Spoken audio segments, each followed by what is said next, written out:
চাইলে আমিও সবার মতো হ্যাপি নিউ ইয়ার লিখে ভিডিও পোস্ট করতে পারতাম, করি নাই কেন জানেন? আমি মুসলমান, আর একজন মুসলমান হয়ে হ্যাপি নিউ ইয়ার উদযাপন করা হারাম। মুসলমানদের প্রথম বছর শুরু হয় মুহররম মাস থেকে। তবে একটা কথা না বললেই নয়, বিগত বছরে আমরা অনেক দুঃখ কষ্ট পেয়েছি, অনেক দুঃখ কষ্ট মানুষকে দিয়েছি। তো এগুলো থেকে সবাই বিরত থাকব। নতুন বছর চলে আসছে, ইংরেজি বছর। যখন আমরা এটাকে পালন করি, যাক, যে যার মতো পালন করুক, সমস্যা নাই। তবে কেউ কাউকে কষ্ট না দিই, সবাই সবাইকে ভালোবাসি, সম্মান করি, স্নেহ করি, শ্রদ্ধা করি। নতুন বছর সবার ভালো কাটুক। আমার না হয় একটু দুঃখেই কাটবে, তারপরও আলহামদুলিল্লাহ।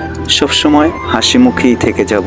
দোয়া করবেন আল্লাহ পাক জানি সুস্থ রাখে, সবসময় আপনাদের হাসাতে পারি। আলহামদুলিল্লাহ।